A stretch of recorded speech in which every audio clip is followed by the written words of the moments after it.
texto que podemos decir de memoria, pero ha llegado a ser una identidad del pueblo adventista, el mensaje de los tres ángeles. Y comienza diciendo la pluma del escritor: movido por el Espíritu Santo, Juan vio y luego escribió lo siguiente: vi volar por el medio del cielo, versículo 6,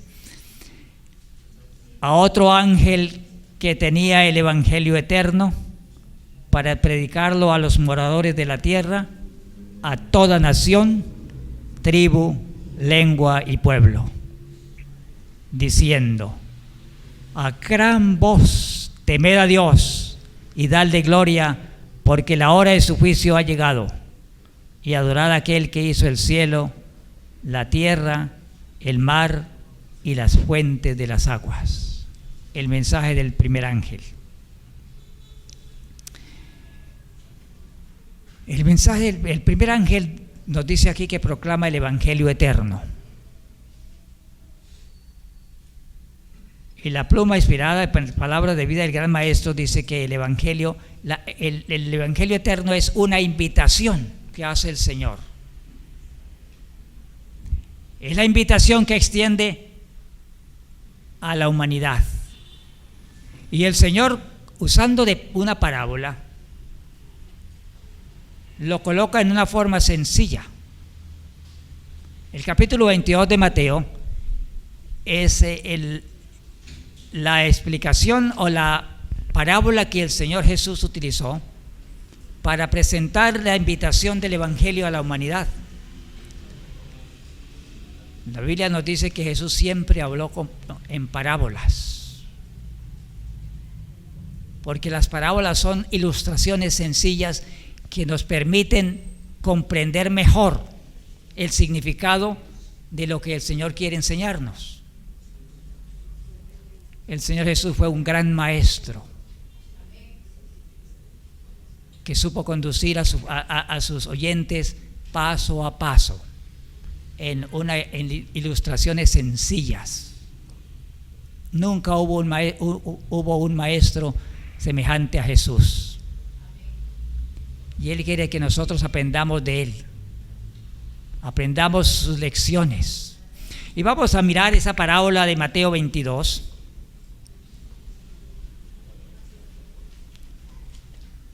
Porque en ella encontramos la invitación a una fiesta.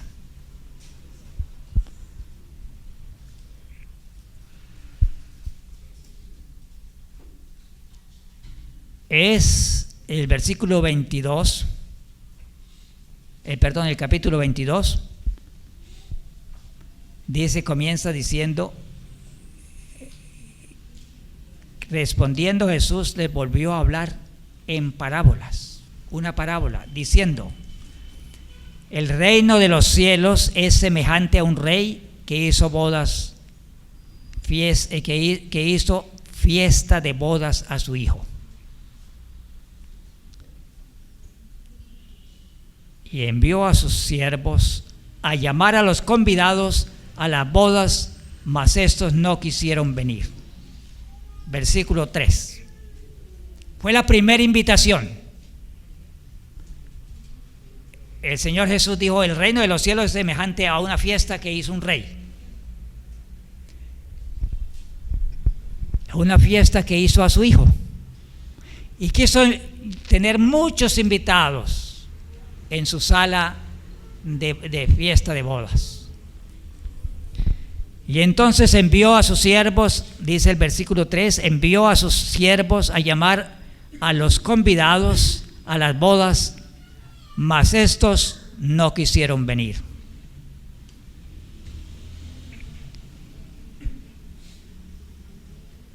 La pluma inspirada, palabras de vida del gran maestro, hablando y explicando más ampliamente esta parábola, dice que esa invitación que el Señor Jesús ofreció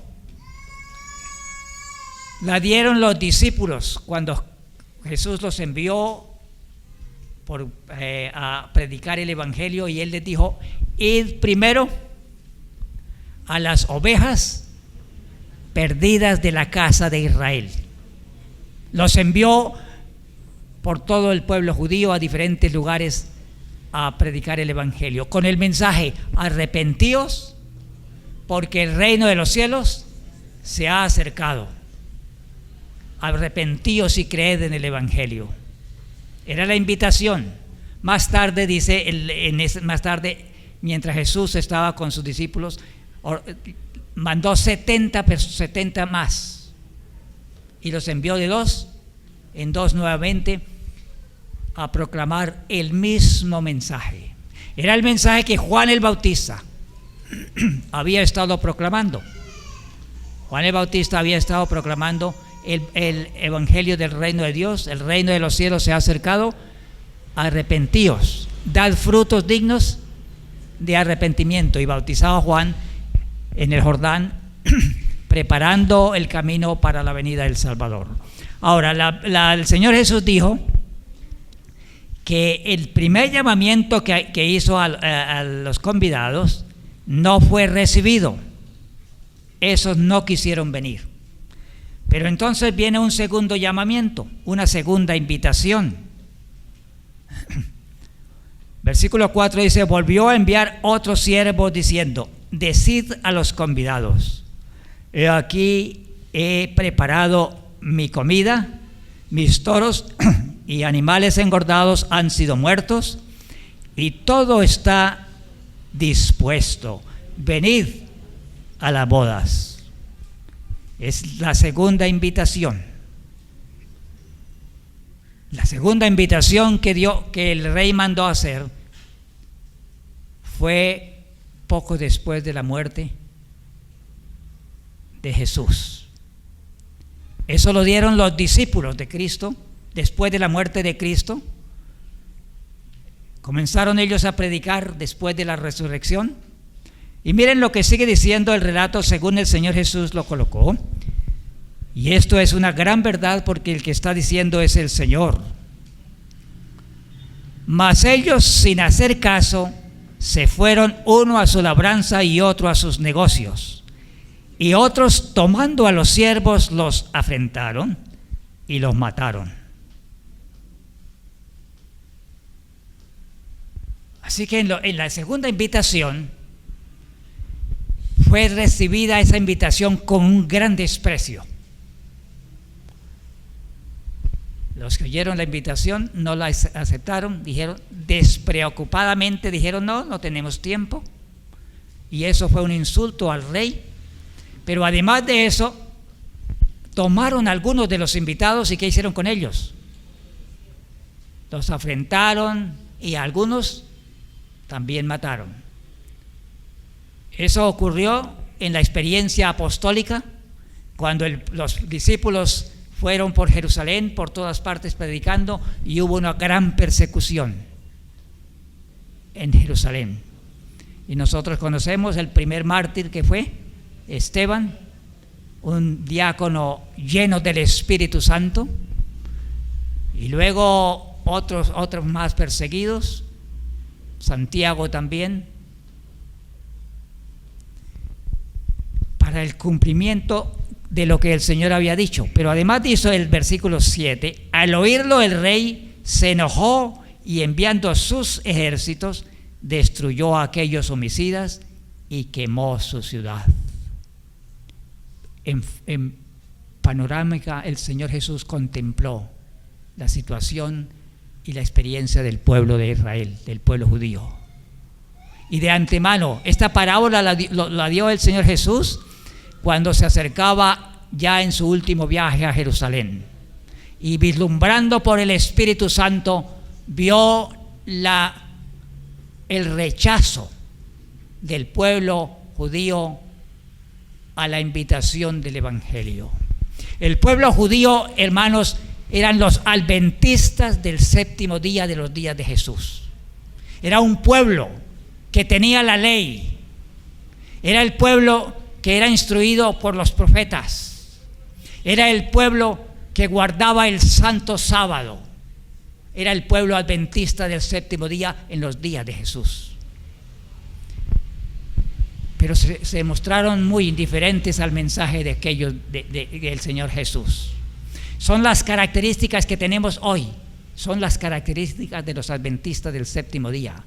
Tenemos la ley, guardamos el sábado y tenemos el don de profecía. ¿Sí? Exactamente es el pueblo de nuestros días. Y el Señor Jesús, por eso, en el capítulo 23 que sigue fue donde Jesús lloró sobre Jerusalén, con tristeza y con dolor. ¿Cómo sería que vino a salvar al hombre? Y sobre Jerusalén, contemplando en el monte a Jerusalén en lontananza, su corazón se desgarró de dolor y de tristeza. Y no pudo contener sus lágrimas, clamando: oh Jerusalén, no conoces lo que está para ti, porque ahora está escondido de tus ojos. No has conocido el tiempo de tu visitación. Jerusalén, Jerusalén. El clamor del Salvador, el clamor de Jesús, después de haber caminado por sus calles y haber sido despreciado tantas veces. El pueblo judío había sido alucinado por tantas cosas de ese tiempo. La mundanalidad había penetrado en su seno. El orgullo religioso, el orgullo natural, la autosuficiencia, el conocimiento religioso había destronado su estrecha relación con el Señor. Y en el corazón del pueblo judío de ese tiempo se fue apartando de sus corazones la sencillez y el amor que debería caracterizar a su pueblo. Se llegaron a considerar exclusivistas. El pueblo judío llegó a ser exclusivista. No había cabida en sus ideas y en sus corazones a alguien que fuese de otra nacionalidad. Había un orgullo espantoso en sus corazones. Fue ilustrado por el Señor Jesús con una higuera. ¿Recuerdan? Cuando el Señor Jesús fue a buscar fruto y yendo camino hacia Jerusalén, tuvo hambre y fue a buscar frutos en la higuera, porque había una higuera con muchas hojas, frondosa, hermosa. Y se supone, hermanos, que cuando la higuera está así, por lo menos dice la inspiración en el oriente es así, se supone que entonces es cuando tiene los frutos ya maduros de coger. ¿Y cuántos frutos halló? Ninguno, no tenía nada. Y entonces el Señor Jesús, ¿qué hizo con esa higuera? Dictó una maldición, algo que nunca había sucedido en la experiencia y en la vida de Jesús. Esos textos son muy impresionantes en el Evangelio. Y los discípulos prestaron atención a eso y dice que esa experiencia se grabó en la mente de ellos para siempre. Porque al día siguiente, cuando pasaron, ¿qué había pasado con la higuera? Estaba seca desde su raíz.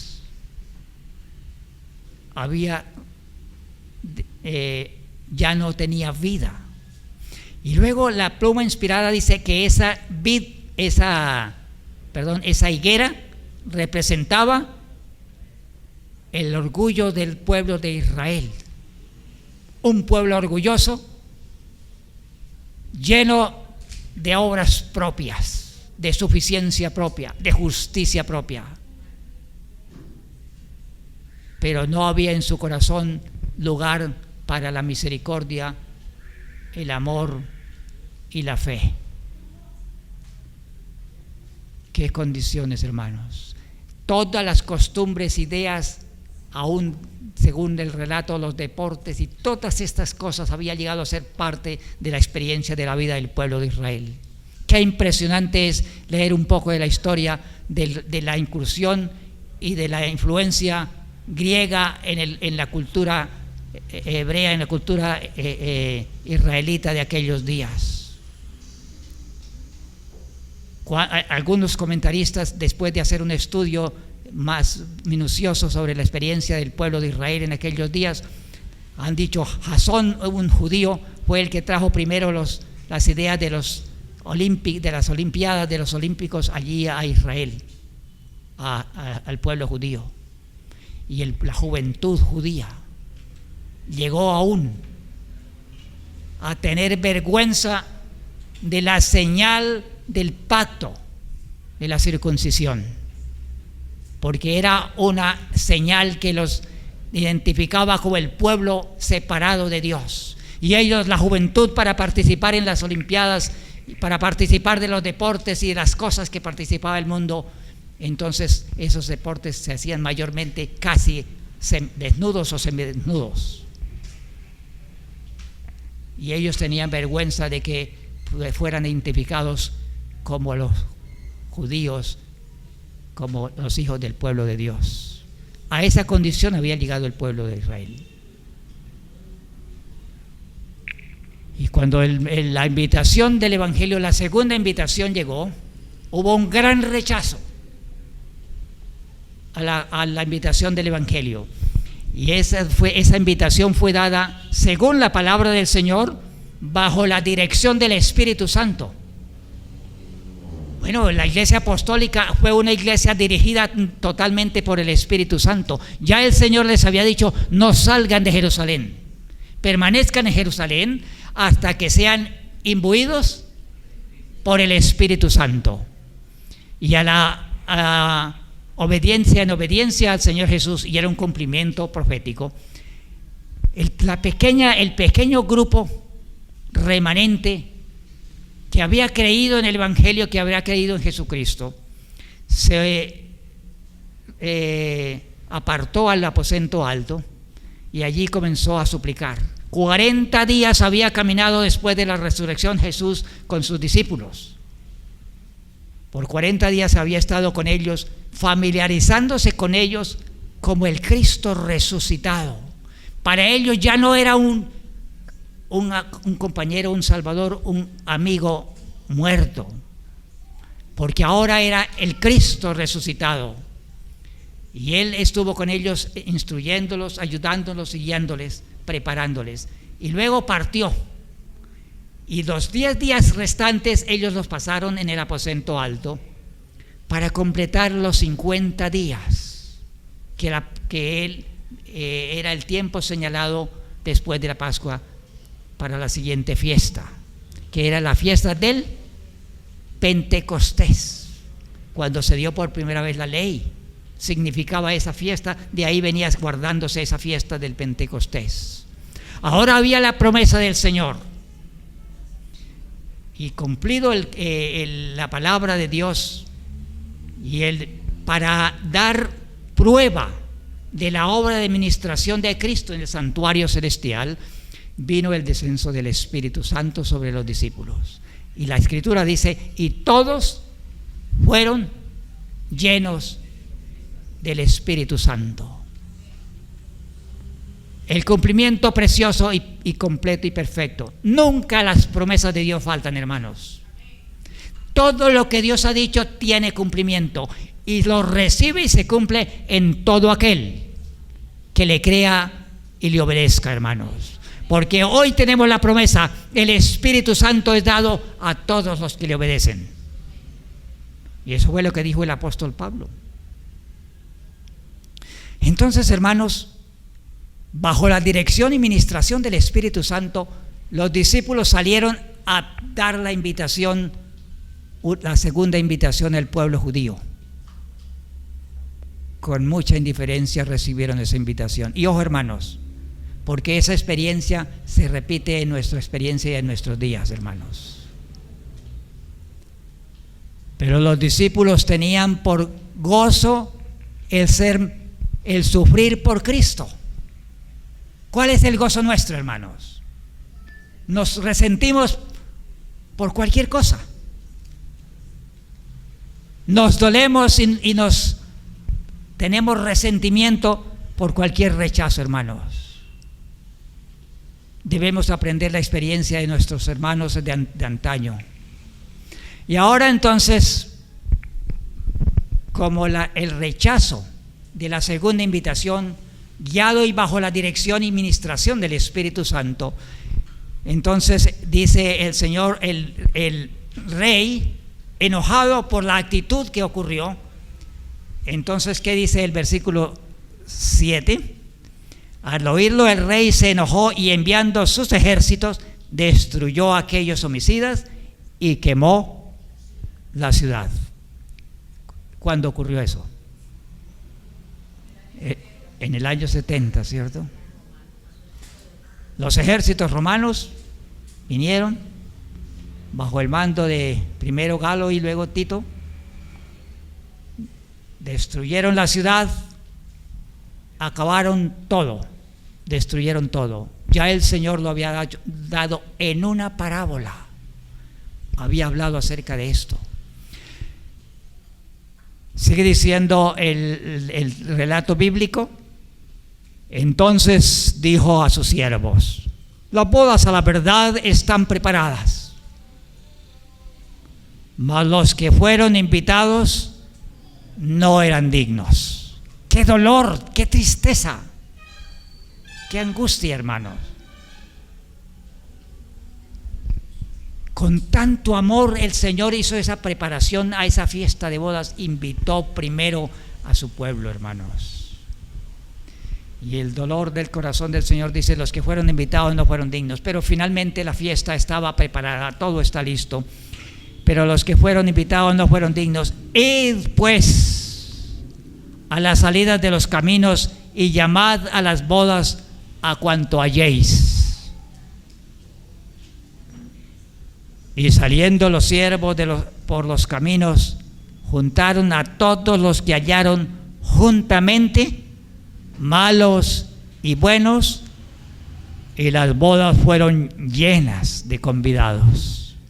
La tercera invitación, es la tercera invitación. Esa tercera invitación, hermanos, dice la pluma inspirada, fue la invitación, dijeron los discípulos, como el pueblo judío cerró las puertas, no quisieron oír más y prohibieron totalmente a los discípulos, dijeron: no hablen más en el nombre de Jesús. ¿Te recuerdan que les dijeron? Prohibido que hablen en el nombre de Jesús, pena de muerte. Dice, ellos salieron por todas partes y comenzaron a predicar el evangelio, y dijeron ellos: entonces nos volvemos a los gentiles. Los invitados no eran dignos, vamos a los gentiles. Y se abrió la predicación al mundo gentil. El apóstol Pablo, un campeón del evangelio que había sido convertido, y los discípulos comenzaron por todas las partes predicando el evangelio, fueron por el mundo gentil. Y él dice: gracias al rechazo de los judíos estáis vosotros en pie. El rechazo de los judíos abrió la puerta al mundo gentil. Fue una oportunidad para los gentiles. Nosotros somos contados entre el mundo gentil. Se abrió la puerta para todos, porque era la misión de Cristo. Él vino y comenzó a derribar las barreras divisorias que habían sido levantadas, y en Él se abrió la puerta para toda la humanidad. Y ahora entonces nosotros encontramos en esa tercera invitación un incidente impresionante aquí. El relato nos dice que a esa invitación, ¿cuántos fueron invitados? Todos. ¿Y cuántos fueron? Todos los que hallaron. Ahí el relato dice: buenos y malos. Todos llegaron juntamente. A esa invitación donde buenos y malos asistieron. Algunos fueron a la boda, a la fiesta, con el mismo interés y tenían la misma disposición que los que habían sido invitados anteriormente. Fueron, como dijo el Señor Jesús, por los panes y los peces, pero algunos otros fueron porque tuvieron aprecio a la invitación. Sí, corrido el tiempo, hermanos, nosotros también formamos parte de esos invitados. Y entonces hemos sido invitados a las bodas del Cordero. Dice ahí el relato, lo que estábamos leyendo, y versículo 9: id a la salida de los caminos y llamad a las bodas cuanto halléis. Y saliendo los siervos por los caminos, juntaron a todos los que hallaron juntamente, malos y buenos, y las bodas fueron llenas de convidados. Pero ahora, hermanos, el rey tuvo a bien algo. Él propuso un requisito. Él compró un vestido, un traje, y propuso que todos los invitados se les diera un traje, porque era el distintivo que les daría la oportunidad de permanecer en la fiesta. El traje, el rey lo compró de tal manera que superaba la capacidad de compra de cualquiera de los invitados. Él lo hizo así, para que fuera muy especial. Ningún invitado tenía el recurso capaz de comprar ese traje. Fue un regalo del rey. Entonces él dijo, les dijo a sus siervos, todos los invitados, buenos y malos, cuando entren a la fiesta de bodas que están llegando, a todos se les da un traje. Y era el requisito. Sigue diciendo el relato. Y entró el rey para ver a los convidados, y vio allí a un hombre que no estaba vestido de boda. Ese alguien es un representante de una multitud, es alguien representativo, representa a una multitud. Es como dice la Escritura, que Adán es un personaje representativo, Cristo es un personaje representativo. Por eso es que dice que así como Adán todos mueren, en Cristo todos seremos vivificados. Y este personaje que está allí en la parábola es un personaje representativo, representa una clase de personas, como las 10 vírgenes, como las 5 insensatas y 5 prudentes, representan algo. Y vino el rey, ya todo el salón estaba allí, los convidados estaban listos, era la hora de la cena. Vino el rey a hacer una inspección, y entró el rey para ver a los convidados, y vio allí a un hombre que no estaba vestido de boda, y le dijo: amigo, ¿cómo entraste aquí sin estar vestido de boda? Mas él, ¿qué hizo? No tuvo palabras, quedó callado. No había palabras para responder a esa pregunta. Sigue diciendo el relato. Entonces el rey dijo a los que servían: atadle de pies y manos y echadle en las tinieblas de afuera. Allí será el lloro y el crujir de dientes, porque muchos son llamados y pocos escogidos. Cuando nosotros miramos, hermanos, la parábola, encontramos las explicaciones que la pluma inspirada nos da.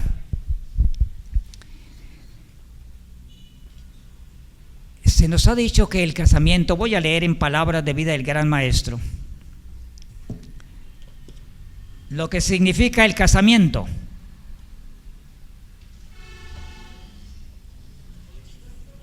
En la página 249 dice que el casamiento, esa parábola tiene un gran significado para nosotros hoy. El casamiento representa la unión de la humanidad con la divinidad. ¿Qué representa el casamiento? La unión de la humanidad con la divinidad. Muy importante. Voy a leer un parrafito aquí de Mensajes Selectos, tomo 1. Miren lo que dice Mensajes Selectos, tomo 1. La obra de la redención es poner a la humanidad en comunión con Cristo, efectuar la unión de la raza caída con la divinidad. Eso es realmente la salvación. Lograr que un ser humano, un hombre de carne y hueso, participe de la naturaleza divina, participe de la divinidad, porque eso fue Cristo. Cristo fue un ser humano de carne y huesos.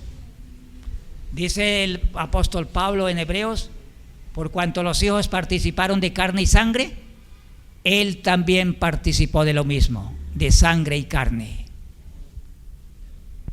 para poder redimirnos y salvarnos. Así que mediante la obra, le leímos aquí que la salvación es poner, la obra de la redención es poner a la humanidad en comunión con Cristo, efectuar la unión de la raza caída con la divinidad. El Espíritu Santo, que procede del unigénito Hijo de Dios, une al ser humano cuerpo, alma y espíritu con la perfecta naturaleza de Cristo divino humana. Así que el casamiento representa entonces ¿qué cosa? La unión de la divinidad con la humanidad. Ese es el casamiento. Ahora, ¿qué representa la siguiente ilustración? ¿Qué representa el examen que hace el rey en la sala de bodas? Miren lo que dice la inspiración.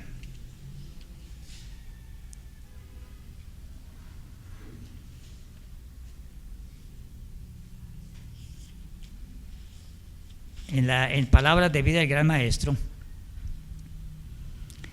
en la página 251 dice: el examen que de los convidados a la fiesta hace el rey representa una obra de juicio. ¿Qué representa el examen que hace el rey? Una obra de juicio. ¿Qué dice el mensaje del primer ángel? Temed a Dios y darle gloria. ¿Por qué? Porque la hora de su juicio ha llegado. Así que la parábola de Mateo 22 nos ubica en el fin de la historia, donde comienza el tiempo del juicio. Miren la parábola, cómo el Señor la colocó de tal manera para que nosotros fuésemos participantes de eso. El mensaje del primer ángel es: la hora del juicio ha llegado. Así que la humanidad está en esa sala de invitación. Los adventistas del séptimo día han sido invitados a esa fiesta, porque ¿cuándo empezó la obra del juicio según la profecía? En 1844. Así que la parábola de Mateo 22 nos ubica en 1844, porque nos está hablando de una obra, una escena de juicio. Es el momento cuando comienza el juicio. Es la inspección que el rey está haciendo de los convidados. Nosotros somos los convidados a esa fiesta, hermanos. Ahora, El vestido de bodas, ¿qué representa el vestido de bodas? El vestido, dice aquí la misma página, el vestido de bodas representa el carácter que todos deben poseer para ser tenidos por dignos convidados a las bodas. El vestido representa el carácter que cada uno debe tener. Y el que no tuvo el carácter que se demandaba, que según la parábola, ¿qué pasó? Porque no tenía el vestido, no tenía el carácter. ¿Qué pasó con ese invitado? Fue echado fuera. Por eso es que la pluma inspirada nos dice: en este tiempo el pueblo de Dios debe estar trabajando totalmente para la edificación del carácter. Aquí estuvimos hablando acerca del carácter, ¿cierto? ¿Cómo se forma el carácter? ¿Cómo llegamos a tener un carácter semejante al de Cristo? Bueno, dice aquí, hermanos, Palabras de Vida del Gran Maestro dice: es la justicia de Cristo, su propio carácter sin mancha, que por la fe se imparte a todos los que le reciben como Salvador personal. El carácter que dice aquí, ¿cómo se obtiene? Por la fe es impartido. La santidad no es imputada, no es heredada. El carácter no es heredado. El carácter es desarrollado. Es el desarrollo de un diario vivir con el Señor. Hemos aquí en estos fines de semana hemos estado haciendo énfasis constantemente en la necesidad de una preparación juiciosa para estar en pie en la venida del Señor. El Señor ha dado sus medios y gracias espirituales para que todos los creyentes puedan desarrollar un carácter semejante al de Cristo. Él ha hecho provisión, hermanos, porque el tiempo de la invitación está por cerrarse. Todos deben estar vestidos con el manto, con la ropa, y la ropa es el carácter de Cristo que es impartido a los invitados. Se va desarrollando paso a paso, paso a paso, paso a paso. A medida que el Espíritu Santo nos va convenciendo de nuestras deficiencias, vamos rindiéndonos al Señor. Sí, eso es así, hermanos. Y eso va tomando lugar en cada experiencia de nuestra vida. Al comienzo, cuando por primera vez aceptamos a Cristo como nuestro Salvador personal, aceptamos su invitación. Algunos, quizás todos los que están aquí, no sé, fueron bautizados como una señal, un símbolo de que habían aceptado a Cristo. Pero luego fueron apareciendo nuevos deberes que habíamos que cumplir. Y a medida que el Espíritu Santo iba desplegando a través de su palabra, a través de la enseñanza, a través de la experiencia, a través del estudio personal, los nuevos deberes que debíamos ir cumpliendo, entonces el que ha ido avanzando en el cumplimiento de sus deberes ha ido desarrollando un carácter íntegro, hermanos. Cuando uno lee la Escritura, dice el apóstol Pablo que nosotros debemos procurar tener una conciencia libre de remordimiento, porque la conciencia es el ente que en nuestro interior, a él le habla el Espíritu Santo a nuestra conciencia para convencernos de lo que es bueno y de lo que es malo. Y si nosotros obedecemos la voz que se habla a nuestro interior y obedecemos y avanzamos, entonces se va perfeccionando el carácter cristiano. vamos entrando en lo que se llama el proceso de santificación. Las gracias cristianas comienzan a aparecer. Los frutos del Espíritu comienzan a ser vistos, hermanos. Es lo que ocurre. Así se va formando el carácter. El que mentía ya no miente más. El que era soberbio ahora es manso y humilde.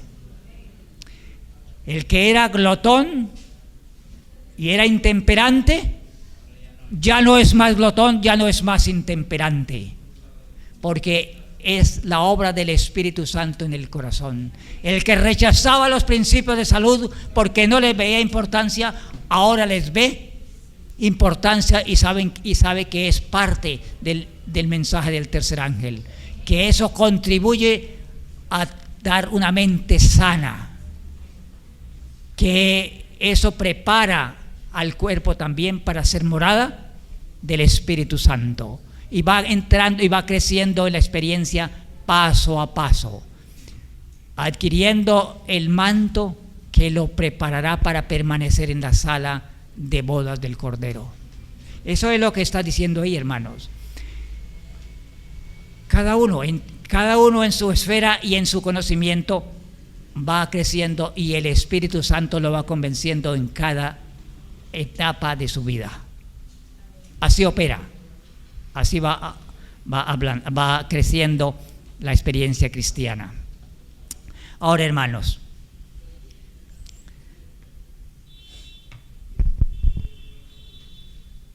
al considerar un poquito el pueblo de Dios, en el Apocalipsis, el pueblo de Dios, el Espíritu Santo cifró mayormente su atención en la experiencia de la fe de Jesús. ¿Sí es así? El resultado final del mensaje de los tres ángeles es un pueblo que guarda los mandamientos de Dios y tienen la fe de Jesús. ¿Cuál es la fe de Jesús? El pueblo de Dios ha experimentado la fe en Jesús y la fe de Jesús, porque eso tiene que ver con el manto, con el vestido que lo habilitará para permanecer en las bodas destinadas del Cordero. Y en esta mañana, ya terminando lo que yo quería compartir, quiero que vayamos un poquito al libro de Romanos y miremos lo que el apóstol Pablo está hablando aquí, porque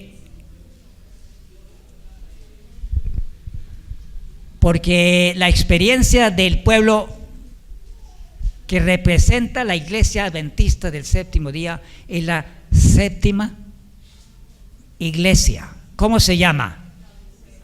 Se llama la Odisea.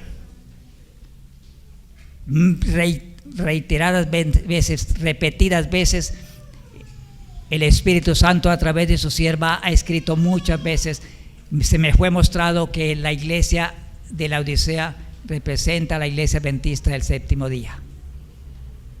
Pero en la profecía, en la experiencia de Apocalipsis 3, el Espíritu Santo, que es el que da testimonio a las iglesias, ¿cierto? Porque en cada época, en cada iglesia, el que da testimonio es el Espíritu Santo, y la recomendación es: oigan lo que el Espíritu dice a las iglesias. Y a la iglesia de la Odisea el Espíritu Santo ha dicho: usted se siente como el pueblo judío. ¿Cómo se sintió el pueblo judío en el tiempo de Jesús? Rico, suficiente, todo lo tiene, nada tengo necesidad. La misma condición ahora en el pueblo final de la historia. El testigo fiel, el Espíritu Santo, dice: usted está diciendo que es rico, porque tú dices: yo soy rico y me he enriquecido y de nada tengo necesidad. Pero el testimonio del Espíritu es otro. Dice: pero tú no sabes que eres ¿qué? Pobre, desventurado, ciego y desnudo. No está preparada para entrar y permanecer en la fiesta de bodas, porque está como desnudo. En la parábola, el que entró a la fiesta de bodas sin el vestido que el rey proporcionó, por lo menos dice que en la parábola que estaba vestido, pero con sus propias vestimentas. Pero al final, ni siquiera eso, dice que está desnudo, totalmente desnudo. Eso quiere decir, si el vestido representa el carácter, ¿qué quiere decir? ¿Cómo está la iglesia? ¿Cómo está la Odisea en la última etapa? ¿Cómo está? Con un carácter deficiente, deformado, con un carácter lleno de orgullo. Hermanos, nuestro pueblo hoy es un pueblo que se mueve en el orgullo, en la autosuficiencia. Duele decirlo, hermanos. Con gran dolor el Espíritu Santo nos mira y nos ve llenos de orgullo y autosuficiencia, llenos de conocimiento, llenos de orgullo espiritual. Sabemos todo lo entendemos, de todo sabemos, pero con un carácter totalmente deficientes, llenos de soberbia, llenos de intemperancia, llenos de mentira, llenos de autosuficiencia. Y el apóstol Pablo habla así en el capítulo 3 de Romanos.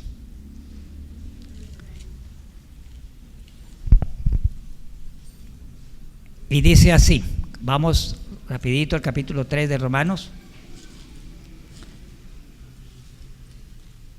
Dice el apóstol Pablo, vamos a leer el versículo 21. Pero ahora, aparte de la ley, se ha manifestado la justicia de Dios, testificada por la ley y por los profetas. La justicia de Dios por medio de la fe en Jesucristo, para todos los que creen en Él, porque no hay diferencia. Por cuanto todos pecaron y están destituidos de la gloria de Dios. Por eso no hay diferencia. Todos, después de Adán, después de que entró el pecado, todos participamos de esa experiencia. Por eso dice no hay diferencia. Entonces dice, pero ahora aparte de la ley, se ha manifestado la justicia de Dios, testificada por la ley y por los profetas. En Cristo Jesús se ha manifestado la justicia de Dios. Pero ahora aquí hay algo interesante, hermanos. La justicia de Dios o el carácter de Dios que es su misma justicia. Su justicia que es su mismo carácter, que es lo que Él está impartiendo a su pueblo para cubrir su desnudez. Dice, se ha manifestado aparte de la ley, porque la ley es dice aquí, testificada por la ley y por los profetas. Por eso es que mal entendido las cosas, hay muchos que están diciendo, no, es que la ley ya no es tan importante, ¿cierto? Pero aquí dice que la justicia de Dios tiene testigos. ¿Cuáles son los testigos? La ley es un testigo. ¿Y qué más? Y los profetas. Y también el Señor Jesús dijo que las obras, San Juan capítulo 5, el versículo, creo que 29, bueno, vamos a mirarlo aquí. Vamos a mirar un poquito primero esto, hermanos, y vamos a poner una ilustración para entenderlo mejor. La Odisea está diciendo que nada necesita, que es rica y que está llena de suficiencia, todo lo tiene. Entonces, aquí la Biblia dice que hay testigos para mostrar si la Odisea realmente está así. Y los testigos son la ley y los profetas.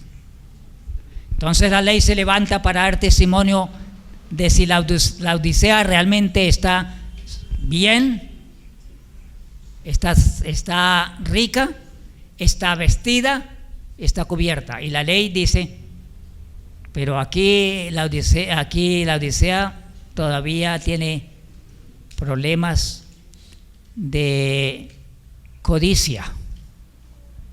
Y la codicia es idolatría. La Odisea todavía tiene problemas de intemperancia. Y la ley, una de las leyes naturales, nos dice que la temperancia es una parte de la ley.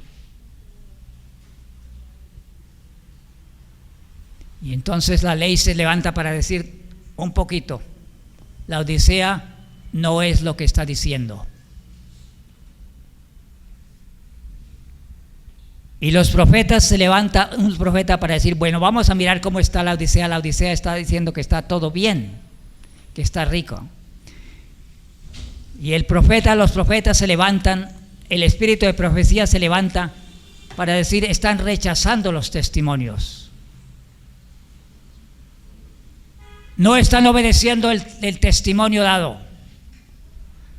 Bueno, se nos ha dicho, se nos ha recomendado claramente, vamos a leer en eventos de los últimos días.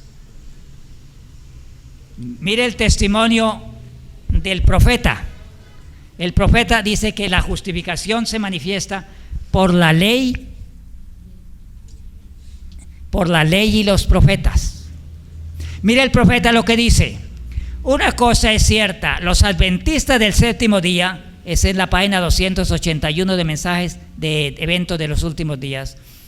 Una cosa es cierta, los adventistas del séptimo día que adoptan su posición bajo la bandera de Satanás, primero abandonarán su fe en las advertencias y reproches contenidas en los testimonios del Espíritu de Dios. El último engaño de Satanás se hará para que no tenga efecto el testimonio del Espíritu de Dios, porque sin profecía el pueblo se desenfrena, el pueblo se disipa.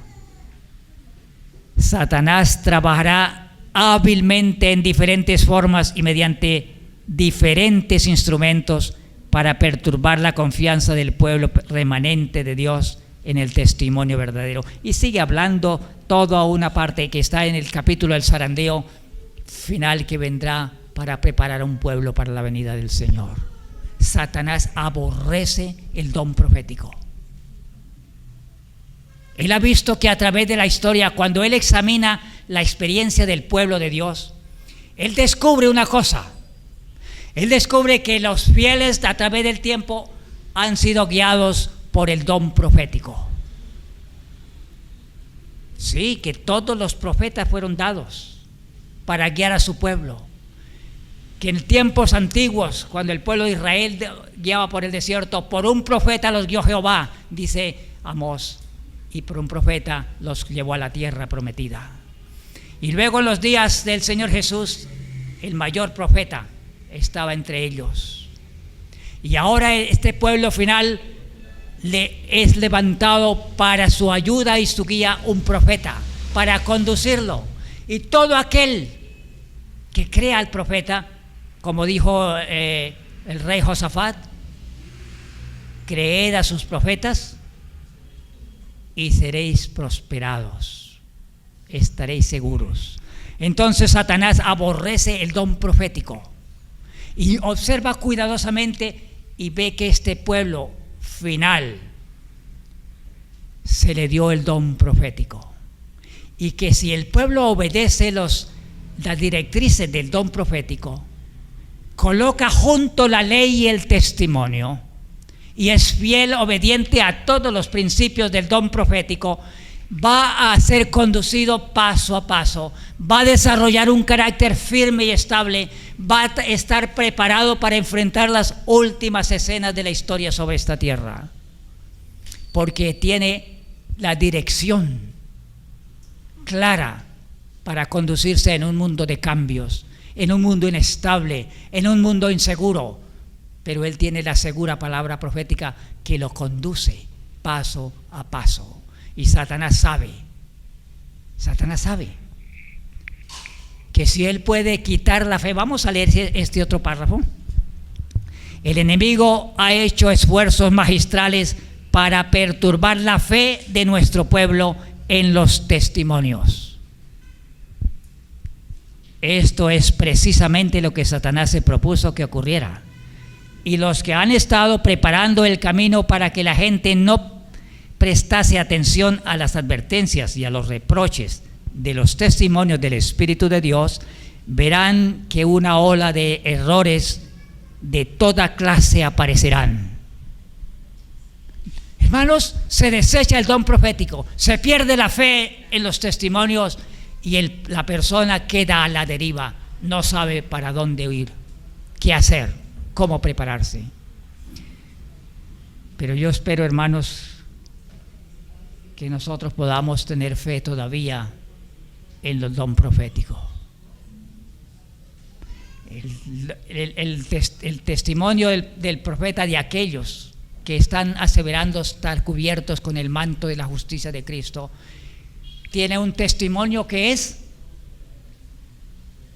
el profeta, porque el apóstol Pablo dijo que la justicia de Dios se manifestaba sin la ley, testificada por la ley y por los profetas. Los profetas y la ley dan testimonio si realmente nosotros estamos cubiertos con la justicia de Cristo. Si en nuestro caminar realmente se está revelando el carácter de Jesús. Si alguien puede maltratarnos, denigrarnos y decir cuantas cosas quieran, y nosotros estamos como los apóstoles, gozosos de sufrir por Cristo. Ese es el pueblo que Dios está preparando en este tiempo, hermanos. Y yo les digo una cosa, el pueblo final es un remanente, es un pequeño grupo. Son 144,000 en cuyas bocas no se halló mentira ni engaño, porque son sin mácula. Siguen al Cordero por donde quiera que Él va. Se están fijando, sus ojos son fijos en el Cordero de Dios. Su mente, el ojo de la mente, que es la luz de la conciencia que ilumina la mente, está fijo en el Cordero de Dios. Y mientras nuestros ojos estén fijos en Él, podemos caminar seguros. Iremos seguros, la luz de su presencia nos alumbrará. Y cada vez más los reflejos de la presencia de Jesús iluminará nuestra mente. Nos llevará paso a paso en obediencia más completa a lo que Dios ha dicho. Y nuestro interés será, hermanos, ¿qué dice Dios? ¿Qué hay que hacer? ¿Qué dice Dios? Porque queremos estar con Él, queremos la salvación. Por eso el apóstol Pablo nos dice, puestos los ojos en Jesús, el autor y el consumador de nuestra fe. Hermanos, esa es lo que dice aquí. Ahora termina diciendo el apóstol Pablo, después adelante dice, siendo justificados gratuitamente por su gracia mediante la redención que es en Cristo Jesús, a quien Dios puso por propiciación por medio de su sangre, para manifestar su justicia a causa de haber pasado por alto en su paciencia los pecados pasados. Él nos ha perdonado,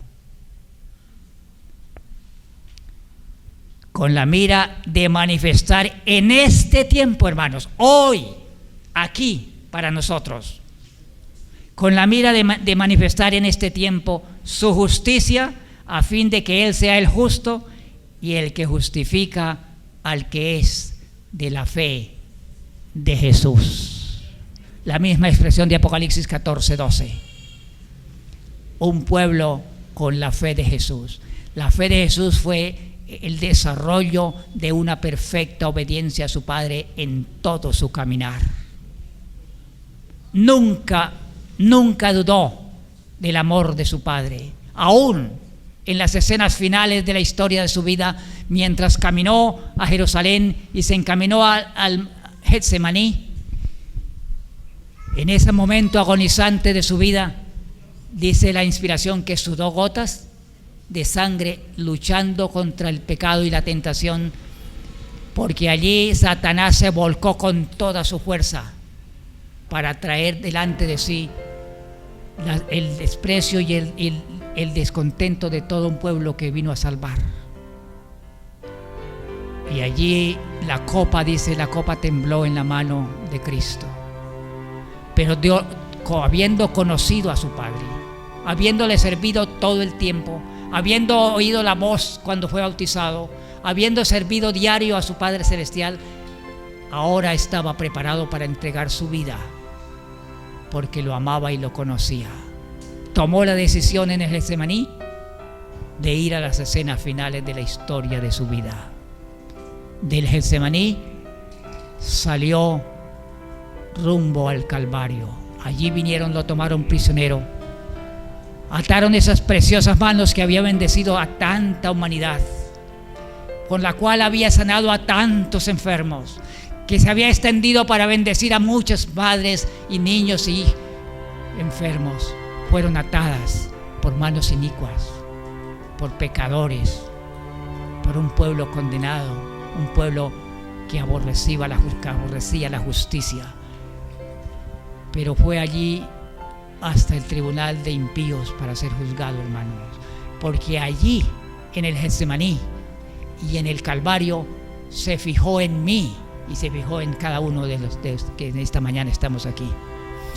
Su mente, sus ojos traspasaron los umbrales de los tiempos para fijarse en el pueblo de Dios del último tiempo, aquellos a quien ama con tanto amor, a quienes nos dio los oráculos divinos y a quienes nos dio mensajes para salvar a un mundo perdido, un pueblo indiferente, hermanos, un pueblo que se está llenando también de ideas, de deportes, de mundanalidad, de intereses terrenales, de ambiciones, de tantas cosas de que este mundo se llena, hermanos. Él lo contempló y con todo así entregó su vida. Nada le detuvo, hermanos. Puso su vida por usted y por mí, para salvarnos. Y luego nos da su Santo Espíritu para convencernos a nosotros de nuestra indiferencia. Oh, hermanos, ¿qué más puede hacer el Señor? ¿Qué más puede hacer el Señor que no haya hecho por su pueblo? ¿Qué más puede hacer el Señor que no haya hecho por nosotros? ¿Seguiremos en esa indiferencia? ¿Seguiremos viendo intereses temporales supremos todavía, hermanos? Creemos de palabras que el Señor viene pronto. Lo decimos por todas partes. Pero este pueblo de labios me honra, pero su corazón está lejos de mí. Todavía sigue suplicando el Señor, hermanos.